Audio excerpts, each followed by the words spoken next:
Rémi pour les infos, c'est parti. On va démarrer par la météo, Rémi. Quel temps pour aujourd'hui? Et un ciel encore bien nuageux sur les Alpes, en PACA et en Corse. Pareil si vous êtes de l'Alsace-Lorraine jusqu'à la Bourgogne-Franche-Comté, en Auvergne-Rhône-Alpes, un temps humide qui va s'étendre vers la Champagne-Ardenne, la région parisienne, le centre Val-de-Loire, les Côtes-d'Armor sont en vigilance orange pluie inondation. Ce devrait être levé dans la matinée.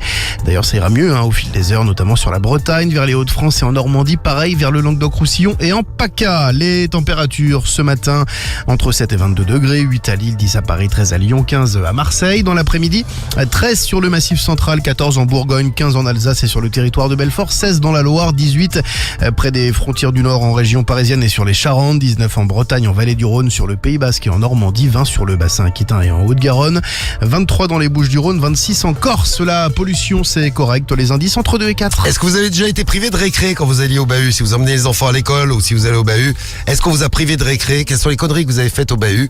On va reparler avec vous. Et après, les infos de Rémi, parce que priorité à l'info sur Skyrock. Ouais. L'actu tout de suite, et puis le top tendance juste derrière. Pas de corps, aucun aveu ni témoin et pas de scène de crime. L'énigme Jubilard dure depuis 5 ans. Pas certain que le procès ne permette d'y voir plus clair. La cour d'assises du Tarn juge Cédric Jubilard pendant 4 semaines. Il est accusé du meurtre de sa femme Delphine, disparue en décembre 2020. Le peintre plaquiste est en détention depuis 4 ans. Il a toujours clamé son innocence. Emmanuel Macron à New York aujourd'hui. Le président est attendu à la tribune des Nations Unies, discours au cours duquel il va reconnaître pour la France l'État de Palestine. C'est déjà le cas depuis hier soir pour la Grande-Bretagne, le Canada et l'Australie. Décision très mal accueillie en Israël.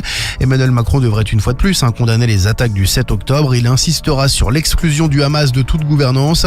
La libération des otages est exigée avant l'ouverture d'une ambassade en Palestine. Les drapeaux palestiniens et israéliens reliés par le dessin d'une colombe avec un rameau d'olivier dans le bec. Projection hier soir sur grand écran au pied de la Tour Eiffel.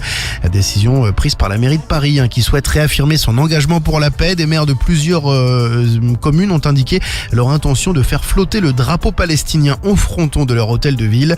Tous ont été mis en garde par le ministre de l'Intérieur démissionnaire Bruno Retailleau. Il a donné pour consigne au préfet de saisir la justice administrative. Le maire de Saint-Étienne face à la justice aujourd'hui. Gabriel Perdriau est jugé par le tribunal judiciaire de Lyon aux côtés de 7 prévenus. Tous sont accusés d'avoir monté une machination pour faire chanter l'ancien premier adjoint de la ville. Le piège consistait à le filmer à son insu dans une chambre d'hôtel avec un escort boy. L'élu aurait ensuite essayé menacé que cette vidéo soit rendue publique afin de le réduire au silence politiquement. Il risque jusqu'à 5 ans de prison. Et on parle de sport maintenant sur Skyrock. Avec ce grand classico ce soir. Bah oui, parce qu'il n'y a pas eu lieu hier en raison des intempéries. Donc ce soir, depuis le Vélodrome, Marseille-Paris à 20h. Ce sera donc le dernier match de la 5e journée. Strasbourg, hier, a battu le Paris FC 3-2. Victoire d'Auxerre 1-0 contre Toulouse. Un but partout entre Le Havre et Lorient, alors que Monaco s'impose 5-2 face à Metz. Double programme ce soir dans la radio libre. Forcément le classico, Marseille-PSG, mais également la cérémonie du Ballon d'Or qui se déroule au théâtre du Châtelet et qui pourrait consacrer un 6e joueur français, à savoir Ousmane Dembélé. Allez Ousmane, et le top tendance du jour, de quoi parle-t-on sur tous les réseaux? Et forcément du classico. Numéro 1 le classico. Numéro 1, repoussé. Mais il n'a pas eu lieu, on va en reparler demain, vous allez voir. Ah bah ça c'est clair, Oui. Là on parle de la météo, puis demain on parlera certainement du score. On est en train de tuer le foot français, on repousse des matchs pour 2 cm d'eau, non mais la ligue de clowns quoi. Mais je croyais qu'il y avait un toit moi sur le Vélodrome. Bah ils en ont construit un mais je crois qu'il est étanche. Il est pas étanche. Il est pas étanche. Non, puis je me suis dit, c'est aussi comme il y avait beaucoup de bordel à cause des intempéries, c'est compliqué de faire déplacer autant de monde. Et puis surtout après il y a la sécurité, Voilà. quand tu repars s'il y a des coulées de boue ou quoi. Voilà c'est chaud, ça. quoi. Oui, c'est vrai. Ouais. Bon, on a fait attention au peuple marseillais quand C'est même. bien, j'ai ma réponse. Il y a de la boue à Marseille, ouais. La seule inondation que j'imagine, c'est que les Marseillais qui se pissent dessus parce qu'ils ont peur. Ou encore, je propose qu'on envoie les jeunes jouer contre l'OM, comme ça tout le monde peut célébrer le Ballon d'Or de Dembélé. On verra ça ce soir, on suivra ça dans la radio libre. Ouais. Tu l'as dit Rémi. Numéro 2 du top tendance, de quoi parle-t-on sur les réseaux? Jérém Star a fait irruption ce week-end aux arènes de Jérém Nîmes Star. avec une pancarte Fuck la corrida avant d'être Il y a violemment... Taureau qui l'a encorné. J'aurais Dahak. Non, par contre, il a été encorné par des agents de la sécurité. Ils l'ont plaqué au sol et expulsé de l'arène et il a été donc en garde à vue.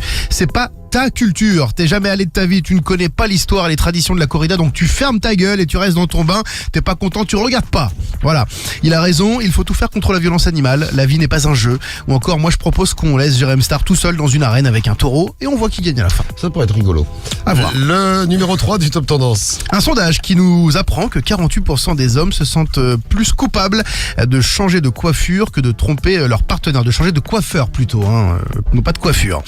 Ça veut dire que 48% ne sont pas amoureux. Je vous le répète, la plupart des hommes sont des grosses merdes. C'est vraiment un sondage tiré par les cheveux. Ou encore, c'est triste à dire, mais c'est vrai, j'ai appris que mon mari m'avait trompé 12 fois en 10 ans alors qu'il n'a jamais changé de coiffeur. Eh ben écoutez, ils sont sympas dans le Toujours. dans le Top Tendance ouais. ce matin. Le Top Tendance tous les matins, on découvre de quoi on parle sur les